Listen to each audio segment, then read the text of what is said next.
By the way, thank you. You read that just like my mom wrote it. So it is really special to be here. As Kendra had mentioned, I participated in some very early discussions between the Hospital Association and the Medical Society with the development of the Kansas Healthcare Collaborative. And it's kind of funny because Jerry Slaughter from the Medical Society happened to be in Des Moines at a meeting, and we were talking about starting the Iowa Healthcare Collaborative, and he said, would you come down here and we'll just kind of talk about this a little bit? And you have a unique state because your hospital association and your medical society actually get along. They actually can be in the same room and strategically think about what's good for the state. And with that, there was this vision that began to emerge, and it was the concept that what if the provider community actually came together to lead change? And I don't know if you all noticed or not, but we're in this period of healthcare transformation, okay, like healthcare reform, like a big root canal, right? Okay. Well, the fact is, across the country, I mean, one of the reasons that we even are here with this Partnership for Patients and the HRET and all these nice acronyms is that CMS, the world's largest insurance company, basically has recognized that we're broke. And there's no way we're going to be able to pay for the future unless we transform the way care is delivered. So they've actually had to say we need to go from beyond just paying insurance claims to trying to put stuff out there that transforms the way we deliver care so that we do it differently. And that's why we're here. That's why we have, in 2010, we had a national quality strategy that was launched. And with that national quality strategy, soon thereafter, they kicked off this thing called the Partnership for Patients campaign. And to execute the Partnership for Patients campaign, they came up with this thing called the HENS, which is we're going to work to engage the hospitals to achieve that stuff. So I just want to warn you, two things. Number one, I want to warn you that a lot of this talk is going to be trying to frame your environment so you kind of go, oh, that makes sense, and we ought to do that. Okay, so I want you to, you have to go home and communicate this stuff. So I want to try to hang some reasons and some context for you. So that's thought number one. Thought number two is, I got to tell you, Kansas does it right. I go around the country and I see a lot of different meetings and stuff, and you guys always do a very professional, thoughtful, engaged meeting, and I just want to compliment Kendra and the Hospital Association and the Medical Society for the work that you're doing. That said, I only have one other comment before we get going, and I hate it when people say, well, our keynote speaker is, this is not going to be a keynote. This is a conversation. So I'm going to tell you right now, feel free to interrupt me anyway through the discussion. What did you mean by that? Are you nuts? Whatever. But feel free to interrupt me, because I'd like to have, especially with a group this size, you're not 300. So especially with a group this size, let's have a conversation about what's going on. Okay? Does anybody have any questions before we get going? Okay, let's talk about what we're going to talk about. I got three things that we're going to talk about. One of them is I was asked to kind of mention, the Iowa hen and the Kansas hen are both really, we're highly rural states. And one of the big discussions across the whole hen network is, what do we do with those rural hospitals? I mean, there aren't many other folks that have this many rural hospitals. So, and this is really applied to us. So I want to talk about rural hospitals. And then I'm going to go into medication safety and talk about there's a new national strategy on medication safety. I'm going to talk about that. And then I want to kind of talk about how medication safety is related to care coordination, and talk about just where are we going with regard to medication safety. So with that, this is a slide that I used in the beginning of our HEN to kind of illustrate the Partnership for Patients. And first of all, the two big hands in the middle really are important here. Okay? They're not when I go to other states necessarily, but it was important in Iowa and it's important here because the Iowa Hospital Association and the Iowa Medical Society came together to create a provider-led strategy to improve care across our state. The Kansas Hospital Association and the Kansas Medical Society came together to create a provider-led strategy to drive care across our state. So, folks, this partnership is an incredible partnership for patients. The Kansas Healthcare Collaborative is a great resource. Use it, drive it, support it, make it work. Now, that said, it ain't about us. The provider community, we can only go so far. We are providers, we deliver services, but frankly, the world has changed. It's no longer just about us telling the patients to do this and then it's all over. Or putting a Swan Ganz, do whatever. It's no longer just doing we've got to engage our patients and our communities in different ways. So the Partnership for Patients is really a new exposure. First of all, it takes us from just beyond the hospital community. We've got to engage the inpatient community in completely different ways. We're going to have to figure out how we do this together differently. We got to build that bridge between inpatient and outpatient because frankly, they're going to bounce back if we don't. And remember, we're all getting dinged on readmissions, right? So, and by the way, it's beyond that. It's beyond the inpatient and outpatient bridge. We've got to engage the pharmacist in completely different ways. If the pharmacist is, we got to get the pharmacists out of the basement because we need their knowledge on medication safety so that we're giving the right drugs at the right time, da-da-da-da-da-da. And frankly, folks, I hate to tell you this, but it's not just the provider community. We got to work with our payers differently. We've got to have the right incentives to make sure that we continue this journey appropriately. And guess what? Guess who pays the payers? It's the employers up in the top corner, okay? So our businesses locally, and by the way, here's just a little thought, is rural hospitals, okay? How important is the rural hospital to the local community, to the local economy, okay? So it's a whole new marriage now between the whole community fabric. I include this multiracial handshake up there because that one to me says, I'm the Iowa Healthcare Collaborative and I'm down at the Kansas Healthcare Collaborative talking about how we're going to do this. What are our best practices that we can bring you and what can I steal from you to take back up? And then we've got folks from other states. The HRET is a perfect example of all those best practices that you share with each other to drive it. So frankly, collaborative to collaborative, state to state, hand to hand, listens, shares, steals shamelessly with regard to lessons. And then there's that nice lady up there in the red, which is obviously the patient. That nice lady up there in the red is my mother. I thought you guys like to know that. That usually resonates well in a room that's predominated with women, and it usually predominates well with women who are nurses, because my mom was a nurse. My mom was an RN, and my mom was the mother of 9 children. I know, 9 children in 11 years. Okay, that kind of makes your eyes water, doesn't it? It's just, whoa, how did you do that? My mother swore that she was, rabbits are spontaneous ovulators, and she swore that anytime my dad came around, she got pregnant. So, but I'm the oldest of 9 kids, and it's kind of interesting. Our moms teach us some of the most important lessons in life. They teach you character. They teach you where the boundaries are. They teach you all kinds of things. And my mom, and then you grow up, and you start your life, and you're raising your own kids and all that stuff. But my mom was teaching me some of the most important lessons that I'm going to be presenting today until the day she died. Okay? I got some pretty poignant lessons in medication safety and care coordination in the journey with her. And I want to share some of those today, not just as a legacy, but frankly, we got issues. We have significant issues in healthcare.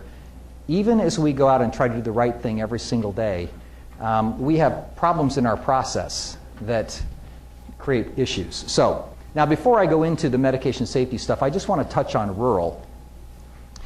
With regard to rural, we mano here. I mean, we really get what you're saying. In Iowa, the Iowa Hen has 127 hospitals. There are 118 of them from Iowa. We have 7 in Nebraska and 3 in Illinois. And we're kind of a, you guys have the same thing. We have this old Midwestern mindset. We tend to be low waste, do the right thing because we don't have anything else, and we tend to be high quality, low cost. Iowa likes to brag that we think we provide some of the highest value in the country. We know that we are consistently ranked in the top 5 on Medicare numbers with regard to quality, but we're consistently ranked in the bottom 5 with regard to reimbursement. So if value is quality divided by cost, we like to tell our hospitals, well, you provide some of the highest value in the country, and you don't want to lose that unique position. You guys have some of the same issues here. We have a very strong rural flavor, and it's interesting. We have 92 of our 127 hospitals in our HEN are critical access or rural PPS. The vast majority are critical access. Iowa has the second most critical access hospitals in distribution in the country. Do you know who has number one? Brothers. So the whole point is we get it. Now, I was asked recently to give a talk at in the Rural Affinity Group. I'll talk more about what that means. But I was asked to kind of, I mean, the feds are trying to figure, what are they going to do with the rural hospitals? What are you going to do with these rural states? I mean, how do we move this stuff? And everyone's kind of going, well, you know, they're different. We just can't even engage them. So most of the HENs and most of the other states have their strategy, and then they kind of toss a bone to the rurals every once in a while. Well, the rurals are us. So, you know, and I guess while we sit here and we go, oh, we're rural, well, there are barriers to being rurals. I mean, critical access hospitals, we don't have the cash that the larger hospitals do. We often don't have the CAT scanners and the equipment that they will have. We have challenges with regard to staff. We don't have the number of specialists or the distribution of specialists. Often we may not even have the care delivery infrastructure. We may have a hard time hiring nurses. We probably don't have the pharmacy distribution that many of the more metropolitan areas have. And there's the change expertise. In some of the larger hospitals, they have a lean person, or they have somebody who's dedicated to performance improvement. And often in a critical access hospital, you got your quality nurse, who happens to be also the infection control professional. Okay? And I'm seeing a lot of heads go, yeah, that's me. So, now that said, it's not bad. Oh, by the way, the population we deal with is also different. Often we may have a higher percentage of safety net providers. We may have folks that fall through the cracks for the commercial market, and so we have more Medicaid. We guaranteed we'll have transportation issues. People don't get care or can't get care because they can't get to where they need to get. And then there's the infamous low N issues. Well, we're working on this stuff, but we only had 7 of those, and it's not statistically significant. So I guess we don't have to work on it. Wrong. Okay? So, and I understand those are barriers, but let's get over ourselves for a second. You know, there are some really cool advantages we have over those big, dumb PPS hospitals. Okay? And the facts are, number one, a lot of the time, I mean, we got to move. We have a fewer number of people, and we don't get to sit here and talk about stuff forever or we go broke. So we have an execution mindset versus what many of the larger hospitals have would be an education mindset. Well, let's just tell people what the right thing to do is, and then they'll obviously do it, right? Okay? Do you know how that affects execution? It doesn't. Okay, you can educate, you can give people context till the cows come home, but if you haven't changed the way they're incented or the way their context of work is delivered, they don't change anything. They just know that they're not doing what they're supposed to be doing. Okay? Well, in critical access hospitals, we don't have that luxury. What do I got to do? Okay, and that's pretty much it. So education versus execution, we have an execution mindset. We got to get her done because there's no one else who's going to get her done. The ability to standardize process, gee, when you have 2 moving parts versus 47 moving parts, which one is it easier to standardize process? We can move quickly. Engage the community. Hello, we are the community. We see our patients at the store. You know, the bankers on our board. We know these, everybody knows everybody. And the next one I kind of put up there is align, the ability to align the medical staff. We have a smaller medical staff, we know one, all that stuff. I mean, it just, you know, sometimes we have a great advantage in aligning our medical staff, or not. Because sometimes we'll have medical staff who choose not to play with the rest of the world, so then they hide in our facilities. Then we end up with those, and I'm seeing a few heads nod here. Oh, I have one of those. The recalcitrant refugees from the medical world that we end up with in our critical access hospitals. So it can be an advantage, and I still think it is an advantage because we have fewer moving parts and those guys have to do. You can, it's just harder and more bloody to change the environment around medical refugees. Are there physicians in the room? I have to make sure that I'm not going to get knifed before I leave here. Okay. And the other thing is that we are not just small PPS hospitals. A lot of the larger a lot of the other states kind of are going, well, we've got this strategy and now we'll just take this to the critical access hospitals, and they just can't execute it as well, of course, but we got to have different strategies. Our community and our culture, our identity, I mean, frankly, a hospital in Pittsburgh will not be defined, it will define its own culture. A critical access hospital or a small hospital in the community often defines the community or is defined by the community. So I mean, it's sort of like the local high school team. You got one high school football team and everybody's a whatever. So, and then patient and family engagement, don't tell anybody, but we have a great advantage in patient and family engagement. And by the way, we're going to talk about patient and family engagement later. I'll just give you one of my biases. We don't know how to do it. Okay? I'm going to tell you another one of my biases. We're still learning. We're figuring that as we go. Guess where it's going to get figured out? The place where people have good patient and family engagement. And I think this is a laboratory where we're going to actually have lessons we can take to the rest of the country when we figure out ways that we can engage our patients differently and then take those lessons up. So now with regard to this, so okay, yeah, we're just rural hospitals. I mean, how applicable is this stuff really to the HIN? And should we even be participating in this partnership for patients' junk? Okay? There's a couple of cases for change here that you need to be thinking about, and this is one that I tell our critical access hospitals all the time.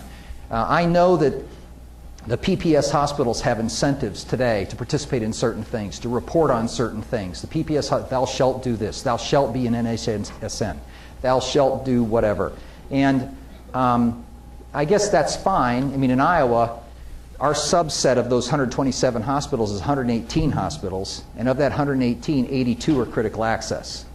So the vast majority are critical access, and we have 27 that are having to report to, having to do these different things. And I keep telling the critical access hospitals, okay, folks, we have a critical access program.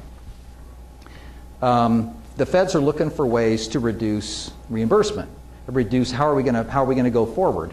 And if we're now incenting the PPS hospitals to raise the standard of care, and the critical access hospitals sit back here and say, well, we don't have to do that. So imagine, how'd you like to be at that point where now you're at CMS and you're going, well, we have the quality hospitals, and then we have those rurals who are kind of providing a lower level of care anyway. Okay? We can't have a two-tiered system. And my push to you as rurals is there's no one who can move faster. There's no one who is more nimble. There's no one who can execute strategies better. So I know they aren't making you. Pass them up. Okay? Drive it. Also, we have the opportunity. There are going to be new ways of accessing care. Again, I think we're a laboratory to try to find those things. And the last point I would make is, at least in Iowa, and I suspect it's similar here, but in Iowa we have 99 counties, 118 hospitals, 82 of them are critical access. You can imagine, Iowa's not like a huge state, right? Okay, we have, the biggest metropolitan area we have is medium-sized, okay?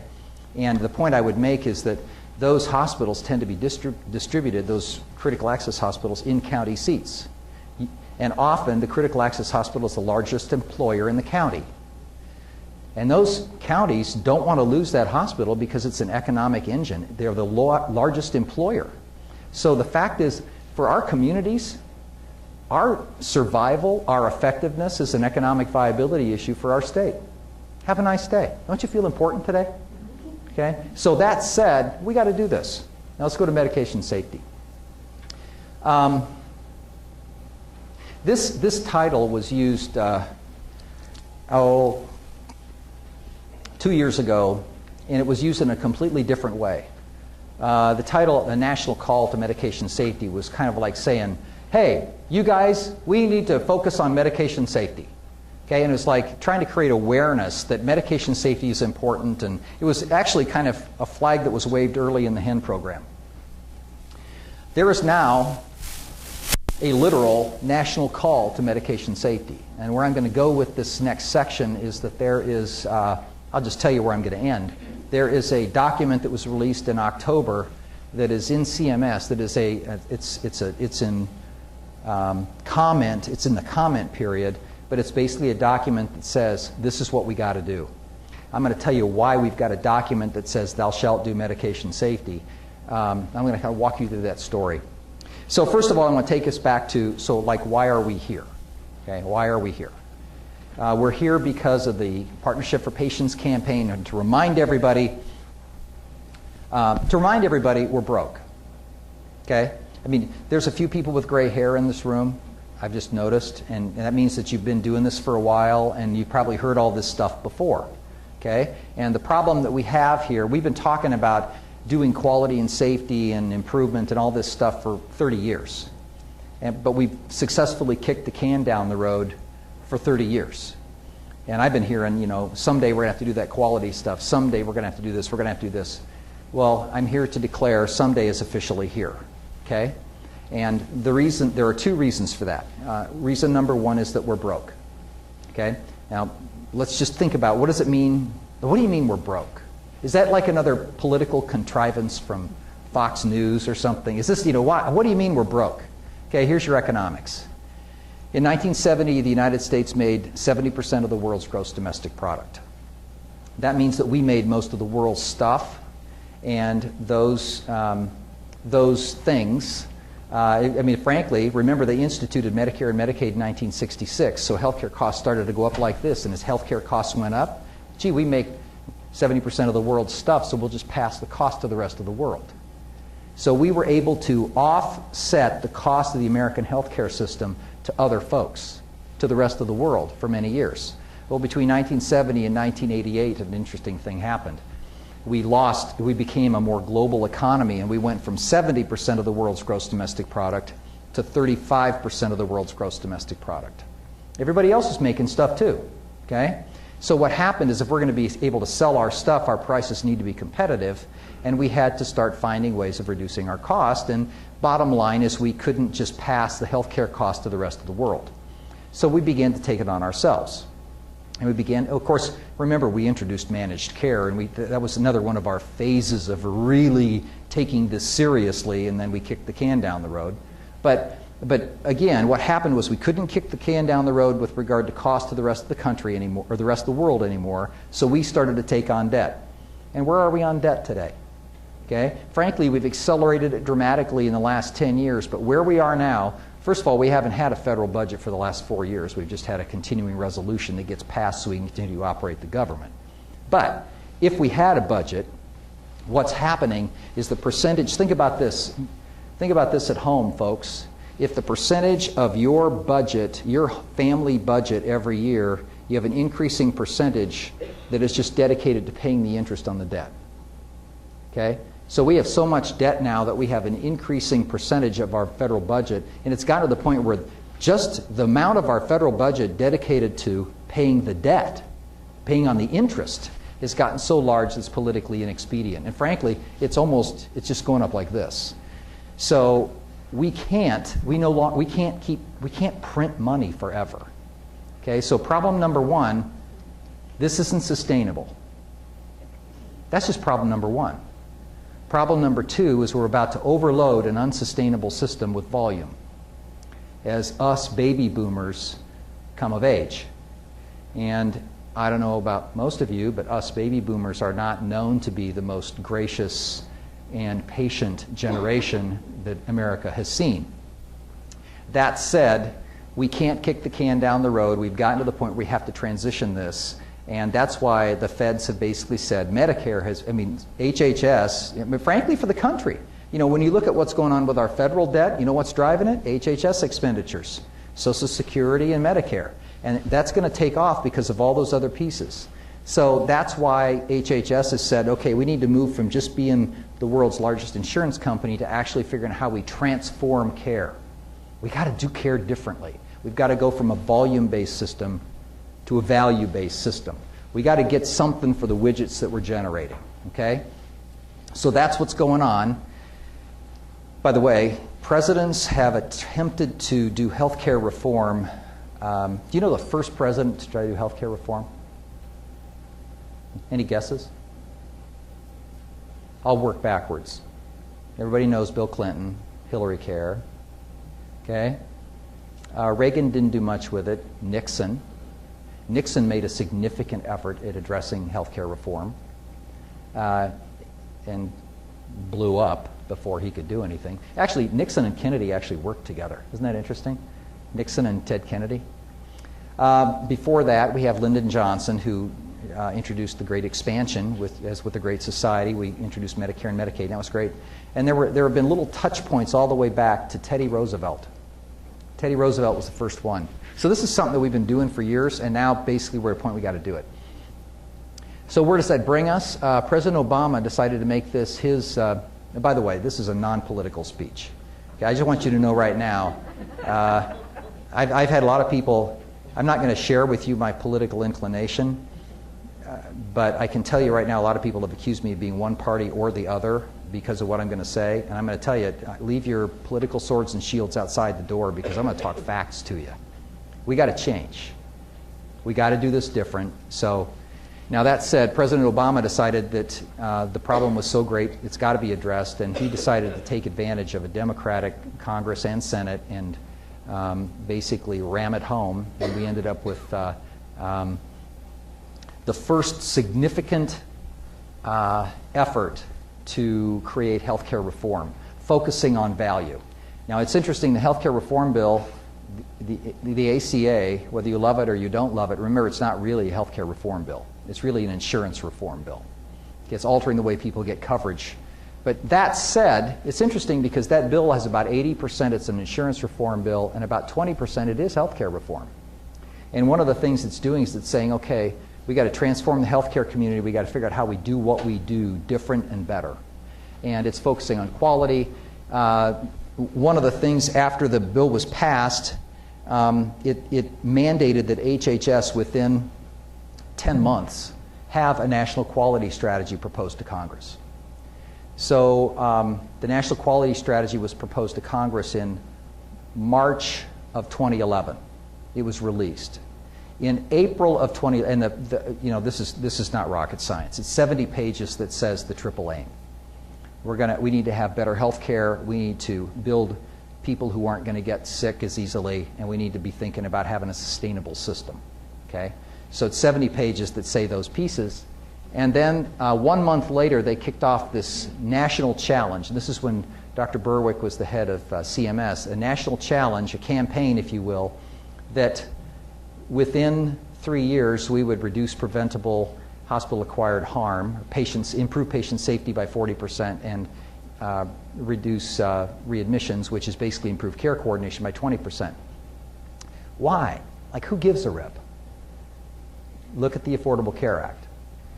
Payment compromise to the hospital community begins around 2014, 2015. And what happens is the bottom quartile begins to get dinged on performance measures. So basically, this was the Partnership for Patients, the HIN project, is CMS's gift to you. It is, okay, folks, we got to try to bring some resources to the provider community to help them transform for what this new world is going to be. So, and these next couple slides were introduced at the beginning of the campaign. This is not easy for CMS, and this is CMS saying it to himself. We aren't going to be able to transform the community just like, bang, it's done. There's no silver bullet. No, the silver bullets in the past have been, oh, we'll just change their reimbursement. And then they'll all go there like lemmings, right? Well, it's far more complicated than that, and they recognize that. For us to transform the way care is delivered from volume-based to value-based is going to require, there is no magic thing. It's going to require lots of different incentives in different places. We're going to have to demonstrate that there are ways we can do it differently. And we're going to have to offer intensive supports. This program is an intensive support. I love this slide. This was, again, included at the beginning of the campaign. And now that we're at the end of the first 2 years of the HIN project, when you look at it, it just defines us. This was introduced in the beginning of the Partnership for Patients campaign. They want to deepen incentives and build a groundswell for change. What that means, frankly, we're going to have a talk today on patient and family engagement. It doesn't just mean that we want to change. It's going to mean that we've got to get the patients to want to change as well. Create a national learning platform. That's what we are doing today, with content and expertise accessible to all. We aren't just going to talk about the little Kansas secrets. This is how we do it here. And we're going to talk about how do we do this everywhere. And then create this national network of learning and improvement. You got somebody from Iowa and somebody from California here today. So it's like, how do we move this, folks? The feds have actually had to get their act together as well. They're bringing everybody together, and what's interesting to me, I never appreciated how dysfunctional the federal government was. We have all these agencies who never really talk to each other, and one of the most important things that HHS has done is created a dialogue and said, okay, everybody, like a band leader tapping the baton on the thing, hey, we're all going to play the same piece of music now. Okay? It's going to be about care coordination and patient safety. And so they've aligned the resources of CMS, ARC, National Institute for Health, the CDC, the VA, the Indian Health Service. All these groups are now kind of focusing on the same stuff. Now, interestingly, in addition to this, we have this national alignment, and then we have this national quality strategy, and then they created a group. And the group was called the National Priorities Partnership, and they brought together groups like the AMA, the American Hospital Association, the American Society for Health System Pharmacists, all those great big national organizations who are potential barriers to change, brought them together in the same room and said, folks, we got to create priorities. What are the national priorities? If we have to transform the system, they wanted to identify a whole series of priorities. We'll talk more about that in a moment. Other incentives, other engines for change. They're going to be changing our contracts. They're going to be changing regulatory environments.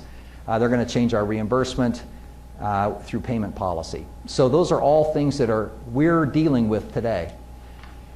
Everybody knows this list. You could probably recite it in your sleep. Reducing readmissions, which is basically care coordination. And then we have 9 hospital-acquired conditions. I usually joke about this. You've all heard of Snow White and the 7 Dwarfs. This is readmissions and the 9 hacks. Okay? Now the interesting thing is, you look at this, readmissions and the 9 hospital-acquired conditions, and the point I usually make on this slide is the hospital-acquired conditions are all specific strategies. This is almost easy for us, sort of. I mean, these are like specific strategies. Oh, I need to do this and this and this at my institution. It's like a science project. Okay? I need to align this department to do this differently, or these 2 departments to do this and work together. But it's basically these are executing something, and I can identify a metric to track my effectiveness. The top one, reducing readmissions, is a completely different story.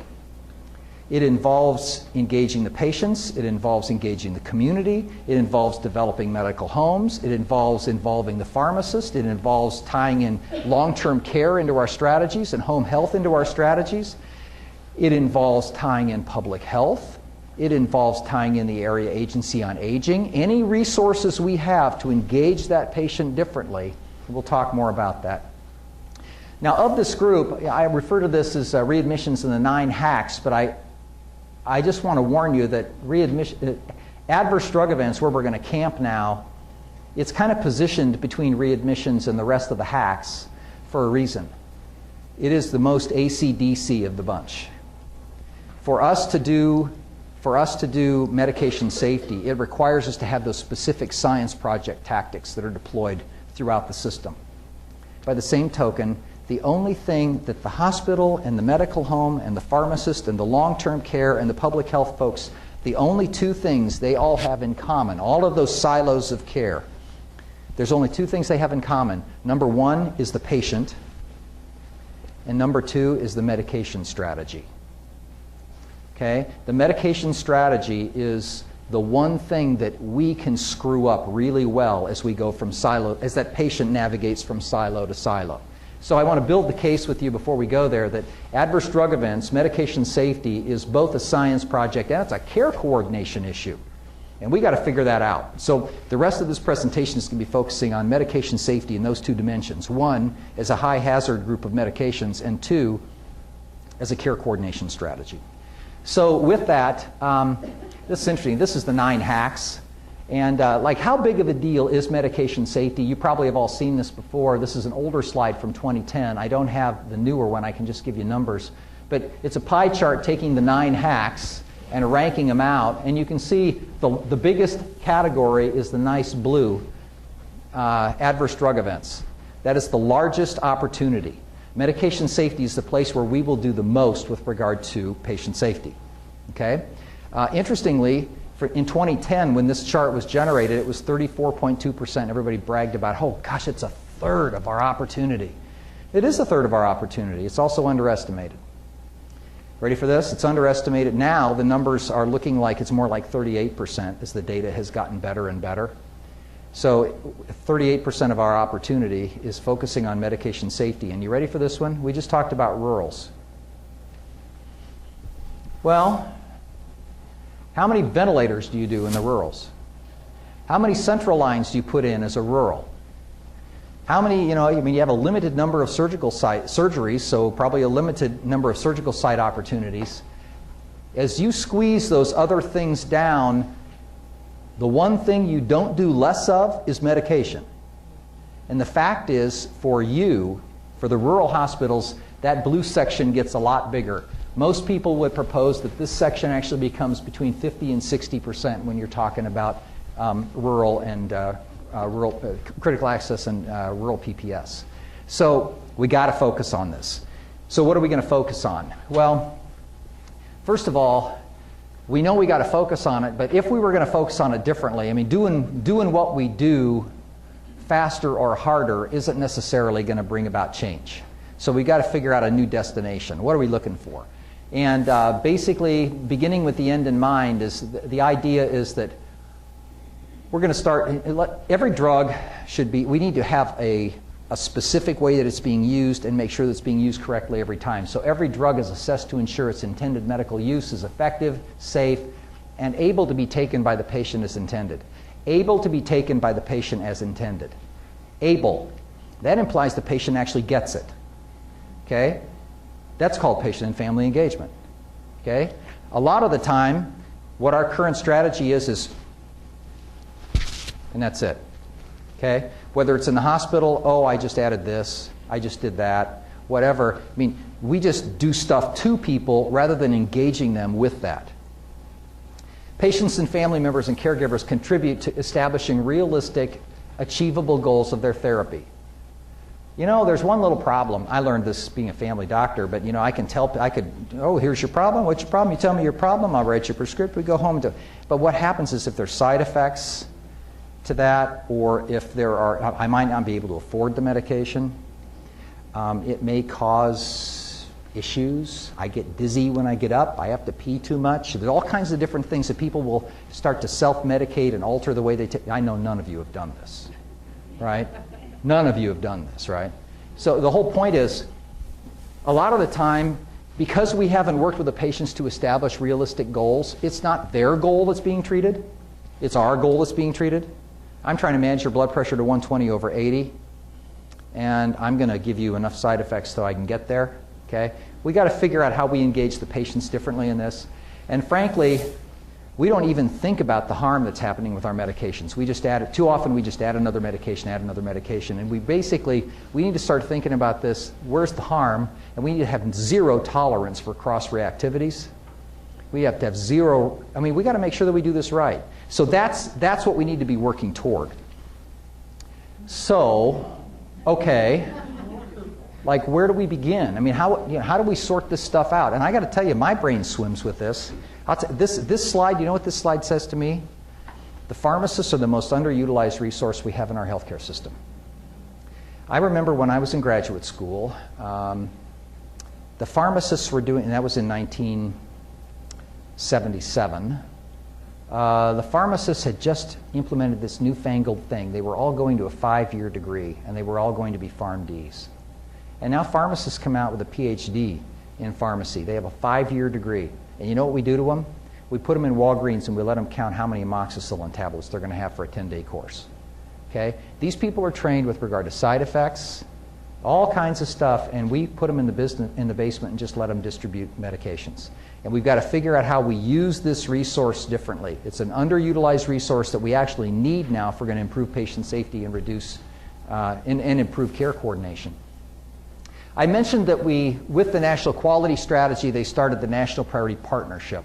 The National Quality Strategy, basically CMS, HHS, went to the National Quality Forum and said, you need to bring together all these people to talk. So we brought together this group, and they began to kind of talk about And they had a 2-year charge to try to identify priorities for the country.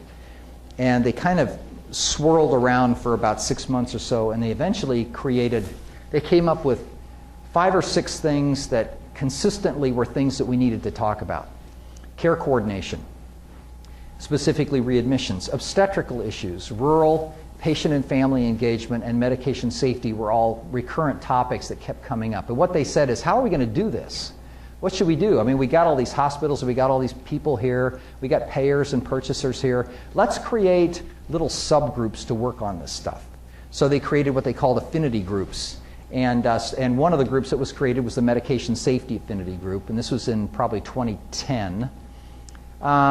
And the purpose of the affinity groups was to bring together national champions to try to come up with a consensus around their strategies. And with regard to the medication safety group, what should be some medication safety priorities nationally?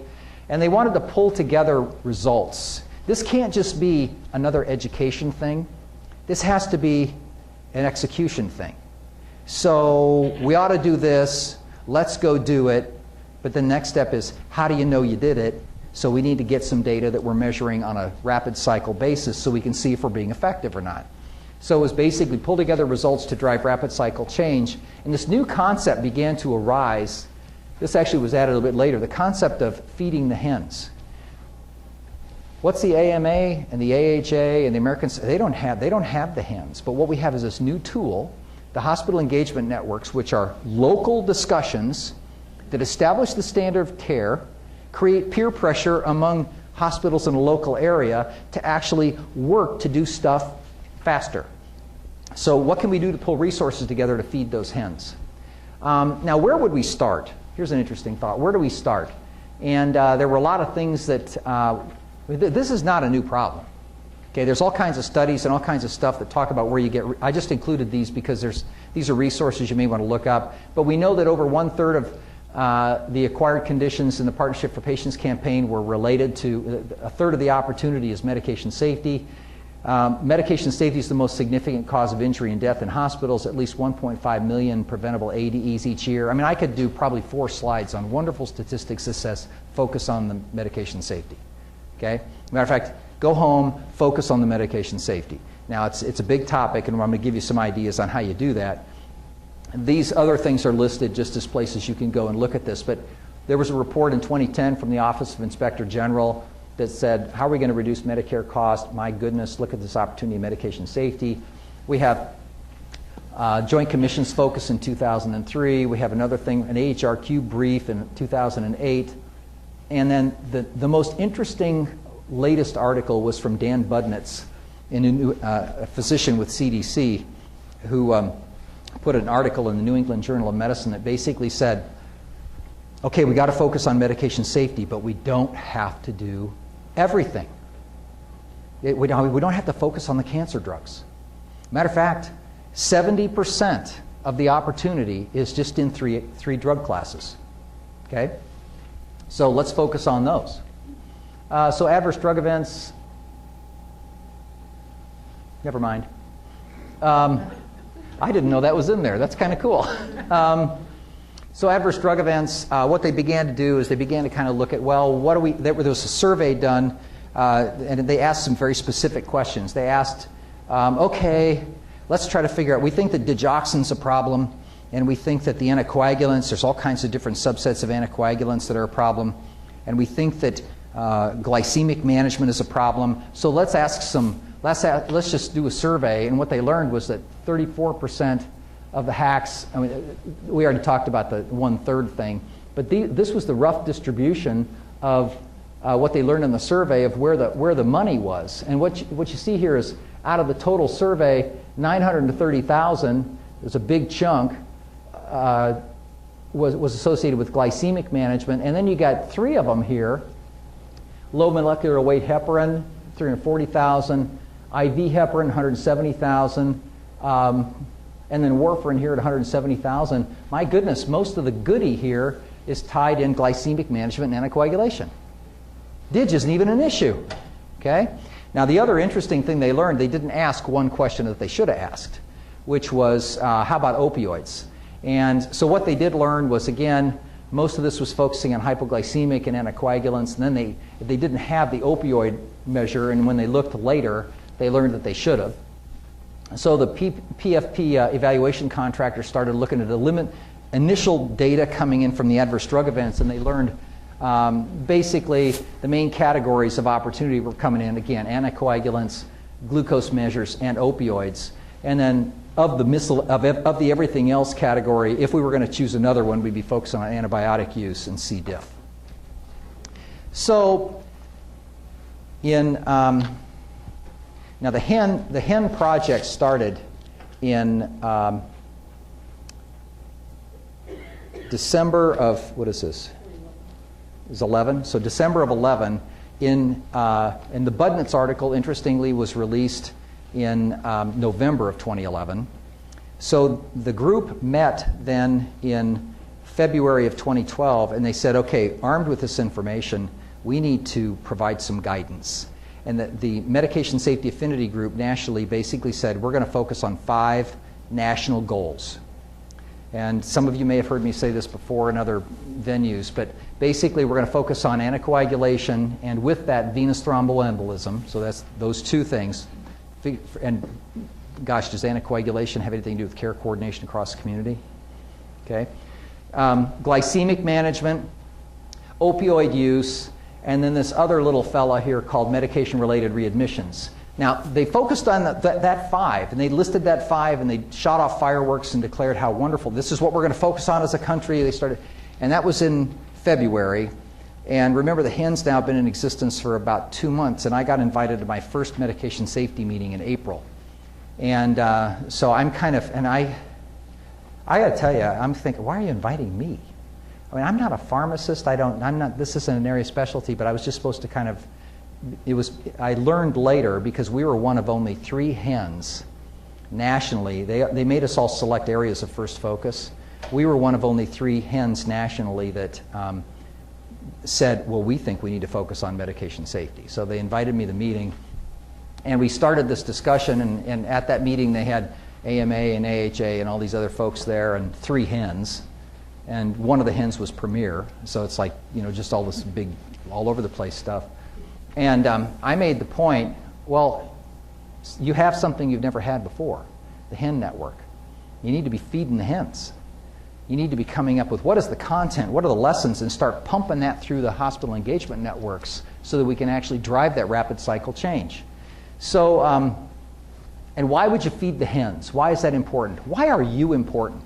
And I just want to underscore, when you go home, you got to remember how important you are to this transformation. Number one, the HENs. The HENs are the convener, what's happening today. This is a place where we're bringing competitive hospitals in a state or in a local area together to actually talk about best practice, to drive things, to share barriers, to share lessons, to share pain, to share encouragement. But basically, at the end of the day, we all got to get someplace different fast, and we're all trying to get to the same place. So we tend to kind of share that information. That's number one. Number 2 is that there's a time-sensitive, rapid improvement approach. What does that mean? That means that the end of the HEN program is December of 2014. You know, some is not a number, and you know, someday is not a time. What we have is a hard point that we're working toward. We're trying to hit the 40-20 goal by a certain point, and we have a certain degree of intensity. You may think you don't, but the fact, I'll tell you, Kendra and I do. I mean, we get gun to our head from CMS about every day about what are we doing, what are we doing, what do our numbers look like, how are we moving this. We have a unique opportunity, a unique period of time where they're giving us the bucks to try to actually drive rapid cycle change and equip our hospitals to do care differently. I think there's this other thing with regard to this that I don't know that they thought about. I suspect they did. I've been giving Don Berwick credit for it, but I call it the brilliance of the ant. There's the science projects, and there's the concept of care coordination. We are so used to, oh, what's the science project? Now I'll go do the science project in my silo, and then I'm done. So I'm going to improve anticoagulation management within the hospital, and now I'm done. Well, there's also this coincident focus on, and that person goes from the hospital to home. and they're managed by their doctor, I hope. Or they're going to long-term care. And it's the whole concept. There's the dual focus of care coordination across the community, all focusing on the same science projects. We actually might get something done. Okay? The brilliance of the and, the sense-making role for providers and health systems. Does anybody have, like, enough to do? Does, you know, like, do you sort of feel like, I'm hoping you are more like me, where like every day I kind of just feel exhausted by the next thing that comes in today. I got to do what today? I got to do what today? You know, I've gotten to the point on my calendar that I try to not schedule more than 3 meetings a day, because the rest of it just gets filled up with crisis stuff. So, the point I'm making that is all of us are living with that in this period of transformation. And one of the most important functions that we can serve, one of the most important functions that you can serve when you go home is sense making. Out of all this stuff, but that's the one that's important. This is what we need to be doing. This is why this is an important thing. And frankly, I'll just tell you, here's a big sense-making message for you. Always go back and ask the question, is this good medicine? Okay? And does this improve patient safety? And how is this going to improve care coordination? You will be making sense when you do that. Those drivers are important for us. Our job is to drive rapid cycle change. This one, hospitals.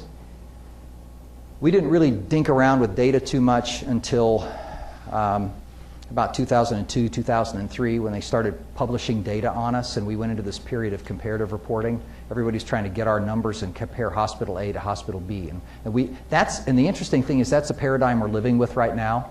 That's comparative reporting. That doesn't improve anything. It's just like you're taking a class, and the only thing you ever get on feedback on how you're doing in the class is your final grade at the end of the semester. Okay? Well, how do you ever know if you're getting better? You got to take quizzes, you got to do exercises, you get scores on all that stuff. That's performance improvement stuff. Okay? So the point I'm making is, in driving rapid cycle change, we need to move from just comparative reporting to using the run charts, using the data, rapid cycle change, PDSA cycles locally within our institutions. How are we using this stuff so that when our comparative reporting comes out, we look the best we can look? And that's kind of the whole concept of moving from scatter plots, how do I look compared to everybody else, to this month, next month, the next month, the next month. Am I getting better on the trend line, or am I getting worse? Okay, I mentioned that when we started this thing, Iowa was one of 3 hens. By July, we had 7 hens. And we made the commitment sometime between March and July that we were going to try to have, well, between April and July, that this was so important that every single hen needs to be focused as a key focus on medication safety. How can you ignore the largest category? So we drove that across the whole deal, and we spent probably the first year getting everybody on board, but all of the hens are working on this now. Now, here's your take-home message, and you're going to hear more about this later, but we are now entering another year of the hen, and they have kind of refocused us a bit, and they're making us do some new things. One of the things that they gave us opportunities when we began to kind of choose what we wanted to really focus on, and people could choose a couple of different things. And medication safety, we encouraged everybody to do medication safety, at least one category. Medication safety is a big focus going forward, and they're going to be encouraging us to hit all 3 of the big areas as we go forward. So, folks, medication safety is no longer going to be an extracurricular activity. It's core material that we're going to have to be working on together as we go forward.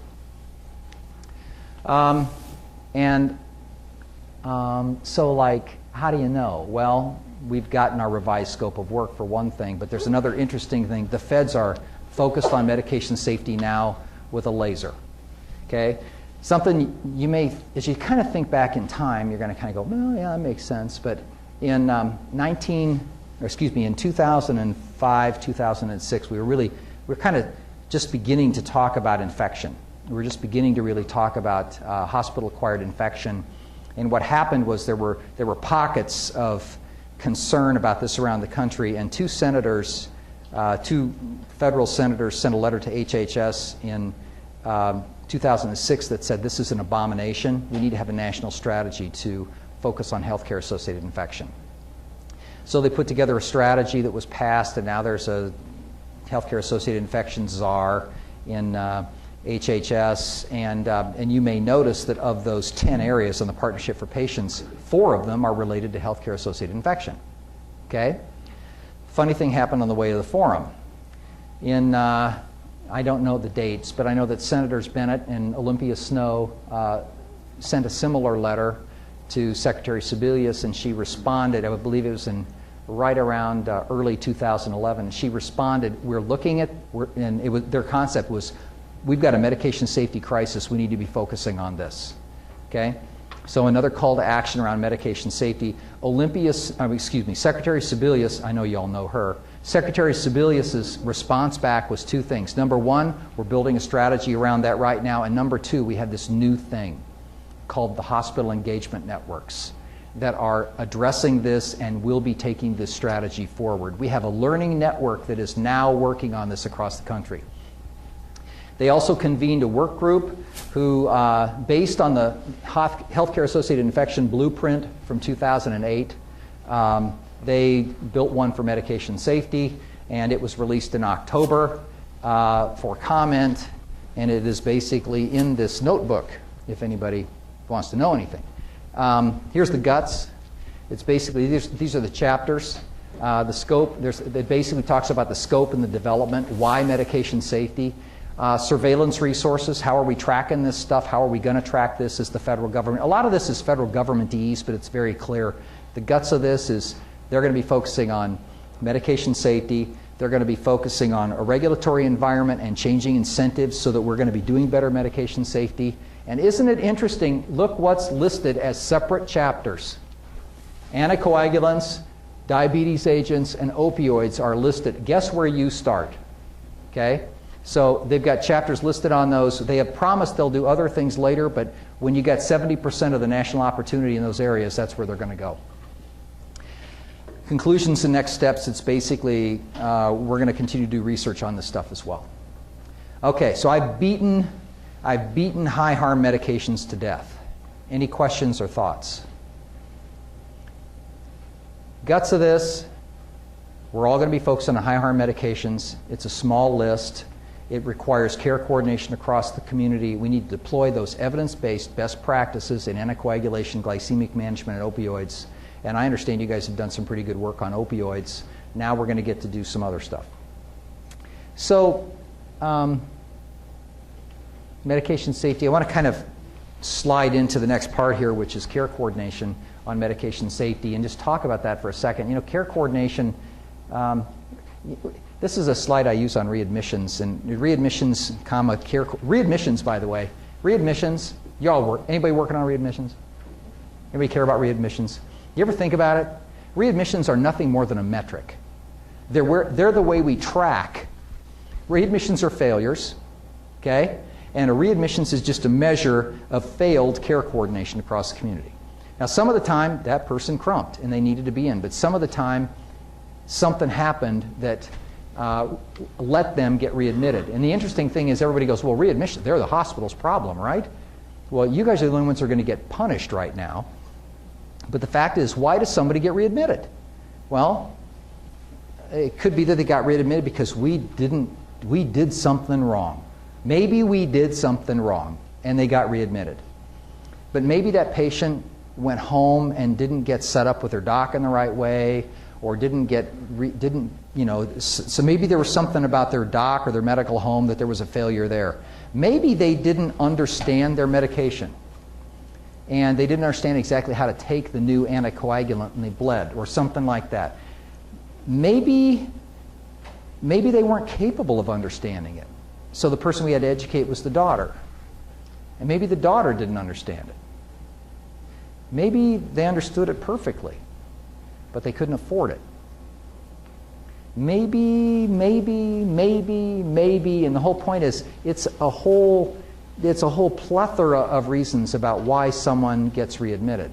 And the point here is that readmissions are not just a hospital issue or a clinic issue or a home health issue, but they're a community problem. There's something it's community care coordination. And if we're going to come up with solutions, it's got to be a patient-centered solution, because a lot of the time, even though we give them the medication, they're going to have to execute a strategy. Okay? So patient-centered solutions, and I put this up to just remind you that this is really, on medication safety, this is what we're going to have to do. We're going to have to do it across the whole community. So now I mentioned also earlier that the Medication Safety Affinity Group came up with 5 priorities. 4 of them were focusing on high harm medications, and then 1 of them was medication-related readmissions. And I have a confession. I said that we spent probably the first year trying to get everyone to do focus on the high harm medications, and we successfully got everybody to do it. And then we realized that we hadn't done anything on medication-related readmissions. And what do we do with that? Well, another thing that we learned was that, remember there were those other affinity groups that were convened, and we found that there were 2 others that were actually working on medication-related readmissions. There was a readmissions group. The readmissions group was working on readmissions. I know that's hard to believe. But they had identified, okay, and their first thing was, well, let's figure out why are people getting readmitted? And then one of the things, it was just glorious. They figured out, oh, medication is one of the reasons they're screwed. So medication, they came to, oh, medication-related readmissions. So they're working on it. By the way, they had no clue what to do with it. They just were working on it. They had agreed that they needed to focus on medication-related readmissions. The rural group. There was a rural group, talked about a lot of the stuff we talked about here. They recognized that medication safety is a huge piece of the rural strategy. And they had been looking around at different tools and they actually had gone farther than anyone else with regard to, okay, so how do we do this? What should we do different? And then we had our group, which said it was going to focus, we were the medication group focusing on readmissions. So rather than having everybody reinvent the wheel, we brought everybody together, and we had about 6 months where we each shared what we were doing and tried to come to some consensus of what should happen. We came up with basically 2 pieces. Number one of the things we really got from the rural group, that all hospitals should have a formal post-discharge medication reconciliation process. We've been working on MedRec for 20 years, but this is basically, what is it? And it needs to be more than, oh, that's Mary. Okay? It has to be more than, well, that's her job. It has to be a specific strategy and a process that's being executed and tracked, and the effectiveness of it tracked as well. So we surveyed our own hospitals in Iowa. We had no idea where we were with regard to, do you have a process or not? And what we learned was, well, what's a process? So again, some of them it's Mary, some of them it's, well, we do this. And so we're in the process of now trying to standardize what an acceptable process would look like. But what we learned was only about 50% of our hospitals even had a formalized process they were doing. So one of the recommendations, something you all can take home, is, what do you have? What do we have with regard, when they leave our shop, what is the bridge to the rest of the community? The second piece was promoting local care coordination across the community. It's interesting. We have all these silos in our community, and we've all been talking for years about how, well, of course we should do care coordination across our entire community. But it's always been kind of like, well, one of those nice things we need to do someday. Okay? Well, I would remind you that in the Affordable Care Act as well, hospitals now have to justify their not-for-profit status by a community benefit statement about every 3 years. And if you don't have that, you're at risk of losing your not-for-profit status. What's interesting is the hospitals, in all of this spectrum here, the hospitals have been designated discussion leader. And the reason is because, number one, the 6 peoples usually start there and spread out.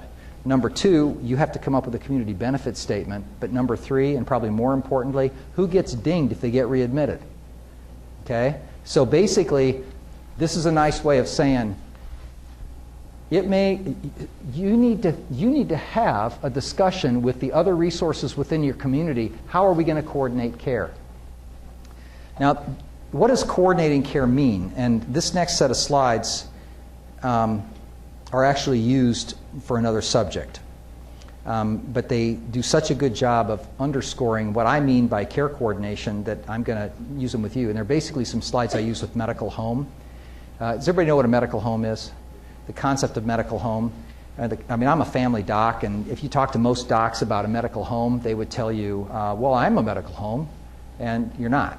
I mean, medical home does not mean that you just work harder and faster doing the same thing. It means there's a whole new set of skills that you work on, and the medical home could be a very useful tool for us with regard to care coordination. It can help with, if the docs are assuming some responsibility, it can help our success with transitions from the hospital, patient engagement, educating them and helping them do a better job of self-management, care coordination across the community. You know what's interesting? When the hospital says something, everybody goes, well, that's the hospital. But when the doc says it, well, doc says we have to do this. Have you ever noticed how some of the time it just kind of gets a little bit more credibility? And the reduction of preventable readmissions. These are the components. There are seven joint principles for a medical home. I just want to touch them because they kind of underscore the whole concept of coordination. The medical home says it's supposed to have a personal physician. It's interesting. That doesn't mean that everybody has to be signed up for this one doc. It means that one doc is accountable for a population of patients. Okay? Some doc is responsible. It may be for our community, it may whatever, but it's basically some doc has responsibility for what we're doing. Number two, physician-directed medical practice doesn't mean that he has to just be the boss of everything. What it means is he can't do everything, and it requires a care team. He may have health coaches, he may have other folks who are doing things, but it's basically the resources will be within the care delivery mechanism, and we're working to coordinate. Number three, you got to focus on the whole thing, not just on the person's diabetes. Number four, coordination or integration across the entire system. Guess who just got accountable for that, Mr. Medical Home? Okay? You cannot just bring people in and write a prescription for their hypertension. You need to be thinking about, they may not have the ability to buy that stuff, so you need to talk to public health, all this kind of, we need to be, it's a fabric that we're creating across the community. Quality and safety. It's interesting, the hospitals, I'm going to use this as a relative statement, but it's easy for us to measure quality compared to physician offices. We work as a system. We have assigned responsibilities. We have national networks telling us how we can standardize our definitions on things. And we probably have been working toward being electronic for years and years and years. Okay? The physician's office, they're just at they're taking their first baby steps on learning what quality and safety really means. It's more than just I'm a good doctor and patients like me. It's now how effective are you in caring for that population of diabetics. You've got to have access to the system, your first available appointment, it can't be in 6 months, and we're going to pay them differently to do this stuff. So how might this be applied? Usually when I'm talking to practices, and I think this applies for us as well. I mean, how do we do that transition? How do we make a soft landing for people who have been diagnosed with a new medical problem, and now how do we keep them from readmitting? And this basically says that in that first 30 days, there's kind of 3 touch points you need to be thinking about. At that first post-discharge visit, and I'm going to tell you this because it underscores an important step we often underthink. We got to hit them right away. Okay? You need to have that first visit in 3 to 5 days. It could be, now this is written for medical home. Many hospitals are arranging a 3 to 5 day touch point, a phone call. And it's basically, it's not, hey, did you like the food? Okay? It's going over what we taught them to make sure they got it. Okay? So it's a front-loaded visit. We're going to have certain things we're going to try to achieve with that. It's not just, hey, show up. You're going to go, you may have to coordinate with home health or whoever, and you may have to call them ahead of time, but try to make sure that you got everything together. At that visit, you reconcile their medications. You reinforce hospital learning. Okay. Does everybody understand about adult learning behavior? Okay? It isn't, I told you, you should be okay now. Okay? It's tell them what you told them, and then tell them again. Okay? It's the Socratic method of see one, do one, teach one, but it's repetition. And what happens is, have you ever noticed that you tell somebody something, you tell them, you do this, okay, do you understand? Yes. Okay? And then they go and they don't do it. Well, the whole question is, well, did they understand? Yes. Will they remember? No. And it's because they didn't put in the mental framework to retrieve the information back out again. Bang, bang, bang. Did you understand? Got it. Yes, understood. Now, the next time you hit them, you kind of reinforce the stuff, and what happens is it forces them to retrieve different pieces, and then you remind them of other things, and they hang things together, and they understand, oh, this one and this one go together. Okay, so you can see how the repetition adds a repeated framework so they actually get the information. What's the ultimate goal? They're going to make the decisions, not me have to just kind of tell them every time. Okay, so reinforce hospital learning. You may need to revise the care plan. Oh, doc, I can't do this. And also bring in other community members or other family members as you need to. Also at the visit, ask them questions. These are things that kind of help this stuff. And think of, this applies everywhere. This is just patient management. But if we're going to engage the patient, what concerns them the most? What are you worried about? Well, I'm really worried. This blood pressure, I really am worried about my blood pressure, and I'm really happy that I'm on this medicine. But now I don't work very well, and I can't sleep with my wife. That's kind of an issue. Do you think they're going to stay on that medication? Okay, so what concerns them the most? What contributed to their recent hospitalization? Did you recognize that the potato chips you ate caused you to retain fluid, and you had a worsening of your heart failure? Is the support system assured?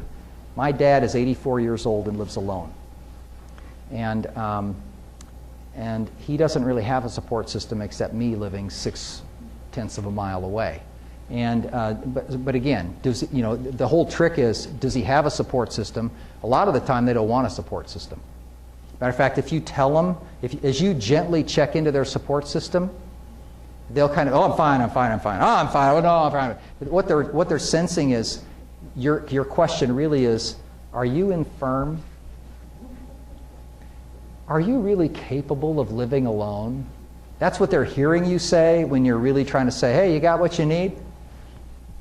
How to prevent readmissions? Explain to them the early warning signs. And interestingly, go over with them after hours. What do I do after hours? Do you automatically go to the ER? I hope not, because you'll probably automatically get admitted. Okay? Because remember, the ER is just kind of a landing place that, okay, oh, they're here, well, I guess we'll put them in and we'll evaluate them in the morning. Okay? Do they know who to call after hours, etc.? Okay, focused follow-up. You need to follow up with them over the course of the next 30 days. Build on the previous teaching. Teach them. Other stuff there. And it's interesting also, over time, if they're dealing with a chronic problem, make sure that you are kind of taking apart some of their social living function assessments. And don't forget to have end-of-life discussions. I did. Okay? There's a point, here's the thing, on readmissions, there's a point where people shouldn't be readmitted. There's a point where we need to start thinking about palliative in completely different ways than we ever have before. Matter of fact, for us to move forward, well, let's go back. I talked to my mom for a second. My mom, she was teaching me till the day she died, and again, in the last 5 years, it was a very interesting journey. My mom was an RN, but she just wasn't real rambunctious. When she was in her mid-50s, she developed diabetes, and she was always heavy. And I was always her do-gooder, family practice doctor son, the driven firstborn who is going to help save his mother, and I'm always giving her lectures about diet and exercise and all this stuff. And she was 54 when she got diabetes. And because she loved sweets, and she just was too heavy, and she burned out her beta cells, and she didn't have enough insulin. So she's a type 2 diabetic, and she's kind of putzing along, and we worked for years trying to control her blood sugar, and she had another doctor that she saw, and I kind of was always coaching on the backside. And eventually she became insulin dependent, and then she started getting complications. And the first complications were, she's managing her blood sugar, and then one day she just got really sweaty, and so she ended up, and she started going to failure. We took her in the hospital. She had had a silent MI, And of course, that's a complication of diabetics. So she'd had a silent MI, and it turns out the MI wasn't just your standard run-of-the-mill heart attack. It was she blew a papillary muscle in one of her valves. So she needed to have a valve replacement as well as bypass surgery. So she almost died there, and she ended up anticoagulated for a period of time. That was fun. Managing warfarin and insulin, all that kind of stuff. And we went through a very interesting chapter there, where the anticoagulation chapter, trying to get her regulated and what to eat and what to do. And of course, she's the nurse, but my dad, the insurance agent, who just is retired, is taking care of her, and he's the primary caregiver, and he won't let anybody else do anything. So he's, wearing himself out. We get her through that chapter. And then there was the ortho chapter where she had both of her knees done, and now we're anticoagulated again. So anyway, that's all fine. But then in the last year of her life, and also she ended up, at one point she was hospitalized for something. I think it was with her knees. And they had her on pain meds, and they snowed her. And I can tell you 3 different times where I saved my mom's life in the hospital by backing off things, and she was, anyway. So I got firsthand knowledge with the opioid use, which is all fine. And then she's stable, and she's kind of doing well. And she's getting more dwindly. And like in the last year of her life, it's kind of interesting because her diabetes is getting under better control. I've never seen her control be this good. So I'm starting, how I feel? Smart. I feel smart. Her blood sugar's under good control, and she's starting to fall a little bit. She falls every once in a while. And one day I got a call from my dad on a Saturday afternoon, and he says, "Hey, can you come down and look at your mom? She's really kind of weird." Okay, so I came down and took a look at her, and she was diaphoretic, and "Hi, Tom," and she's just kind of, as we're talking, she'd already had an episode of anemia at one point, but so she just kind of got progressively spacey and kind of then obtunded, and I'm thinking, my mother is going to code in front of me. So somehow we got her into the bedroom, and before she kind of went comatose, I yelled at my dad, "Call 911," and I'm trying to, what the heck is going on? And as the ambulance guy came in, I said, "Get a blood sugar." 7. That's the second lowest blood sugar I've ever seen in my life. So she had gotten confused, and she had double dosed herself on her insulin. Now, my mom was the RN, but she was continuing to manage her stuff, and that was kind of our first clue that she couldn't manage her stuff anymore. And my dad was he doesn't understand that medication. He was an insurance agent, but he started to keep copious records of everything that she did. So he was recording everything, and it finally got to the point where, okay, so I'm trying to do this stuff. Anyway, and during this time, she starts to fall more, and she's kind of fallen. She's been falling for about a year, and falls were kind of funny because it's not funny. 2 years before that, she fell going out to feed the dog and fractured her humerus. So she ended up fractured her humerus, and she got a spinal compression fracture. So she ended up in a nursing home for 3 or 4 months, which is another chapter. But she's kind of fallen more, and she was never the most graceful person. But when she fell, she didn't just fall. It was usually kind of a drifting to zero kind of a thing. And I remember one day I kind of thought, I'm just going to stop over and see Mom, because my mom and dad live on a small farm. My dad's out cutting wood and doing stuff, so he'd come in, check on her, and he'd go back out to work. And I kind of thought, I just felt like I ought to go there. So I went over to my mom and dad's, and she was laying on the floor. And she looks up, "Oh, hi, Tom." She's laying in the middle of the living room floor. "Well, hi, Mom. How are you?" "Well, I'm fine. How are you?" "I'm fine." "So, well, what are you doing on the floor?" "Well, I was going over to change the channel, and I kind of just ended up here." "So what are you going to do about that?"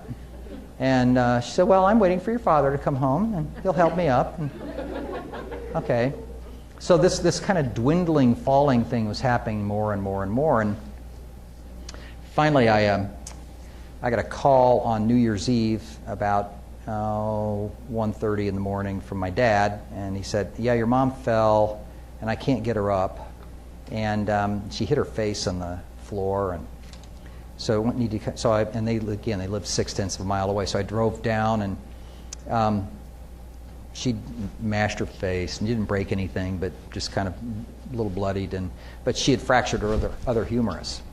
So and they had been sitting there watching Guy Lombardo or something, and she got up to kind of shuffle into the kitchen. And anyway, so at that point.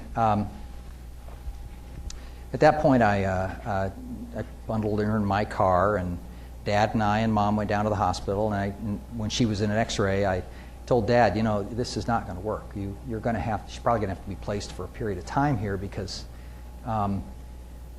we got to figure this out. We got to sort this out. Usually we don't admit people with a humeral fracture, but I think this is a situation where we got to figure this out. So we did, and he said, yeah, I know, and he's probably the world's most stubborn man. But and while she's in the hospital there for a couple of days, they got a palliative consult, and I remember being called in with my dad and my sister, and we're in the room, and the doc said, "Have you considered hospice?" No. I mean, you usually think, okay, end-stage renal failure, cancer, something. He says, well, your mother has failure to thrive, and she's just worn out. And I wish there was a reason that I could give you, but she's just basically kind of wearing out. And I said, well, and I said, well, how do you know? And he says, well, have you noticed that her diabetes is under great control now? Well, yeah. She's not eating. So it's been about 6 to 8 months. She's not been eating well.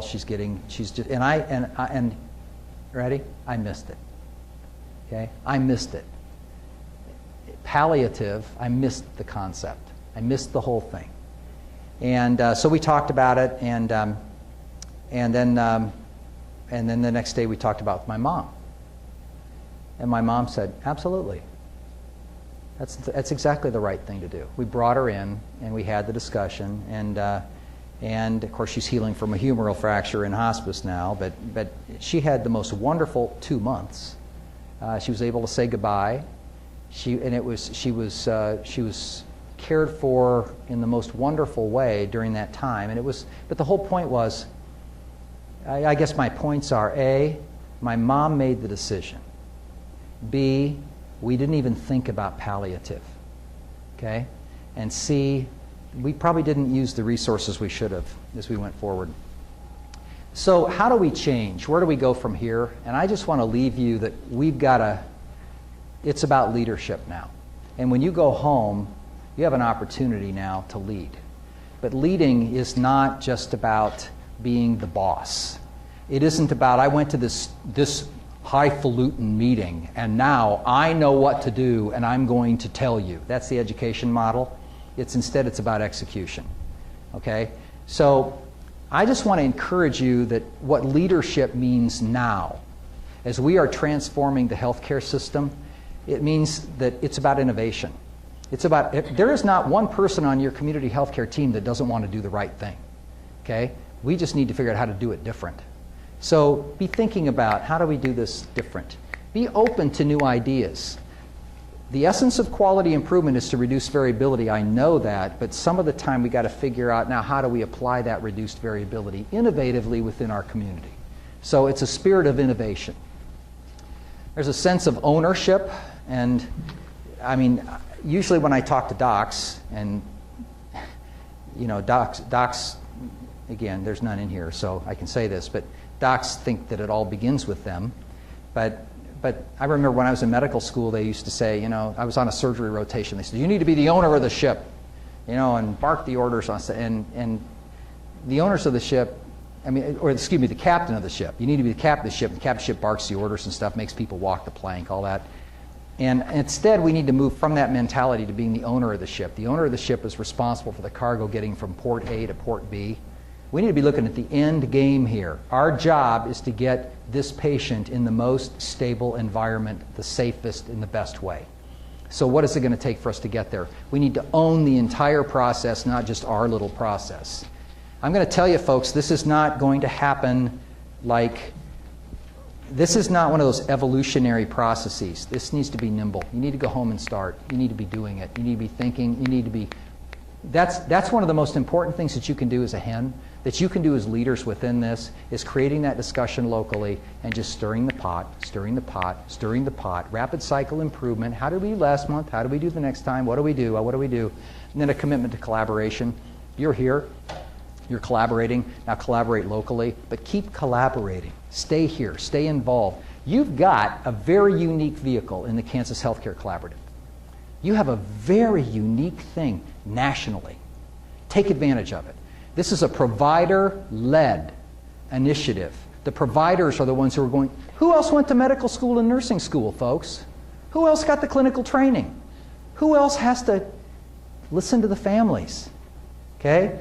This needs to be provider-led, and because frankly, healthcare reform is about reforming healthcare, and that would be us. So, I just kind of some final thoughts looking forward. And this is meant to try to. I mean, that was all my heavy stuff, but when you think about it, we're living in a completely different time. It's scary. It's transformative, and I've pulled together some quotes of people that. Kind of help define some of this stuff. They're interesting perspectives. The first is Bill Gates. Bill Gates talks about change, and he says we always overestimate the change that will occur in the next 2 years, and we underestimate the change that will occur in 10. We look at look how far we've come in the Partnership for Patients in just this last 2 years. Okay, I got to tell you, it's been remarkable, but it's nothing compared to how different care is going to look in 10 years. So just keep moving. The second thought is Don Berwick, who started the Institute for Healthcare Improvement and was head of CMS when he's basically the grandfather of the Partnership for Patients campaign. There's never been a better time to be an innovator in healthcare. Do you know who he's talking to? Providers. There's never been a better time for us to figure out how we do this differently. Now, we've been here before, folks. Remember, we've kicked the can down the road for years and years and years and years. I love these next quotes. Here's George Carlin. I don't believe there's any problem in this country that no matter how tough it is that Americans, when they roll up their sleeves, can't completely ignore. And we have completely ignored this for many years. Okay? I like the other one here from Winston Churchill. The Americans will always do the right thing after they've exhausted all the other alternatives. And, you know, a lot of the time, we know what the right thing is in your communities right now, and there's going to be a tendency as you bring together your community care discussions with your medical staff, etc., to try to figure out what we could do instead of the right thing. And so just try to make that a fast process. Okay? This next quote, Gail Collins was an editor with the New York Times, and I just think this reminds us that there's nothing dramatic about what we do. We always need to remember that behind almost every great moment in history, there are a lot of heroic people doing really boring and frustrating things for a prolonged period of time. You want to talk about improving healthcare-associated infection? Oh, that's sexy. Right? Are we making progress? You betcha. Medication safety? Oh, that's sexy. Are we going to make progress? You betcha. We're going to get there. And by the way, we can't kick the can down the road any farther. And I'm going to close with this quote from Jerry Garcia, the head of the Grateful Dead, who's gone. Somebody has to do something. It isn't just incredibly pathetic that it has to be us. You know, there isn't anybody else who is going to have to do what we have to do. So get to work. Questions?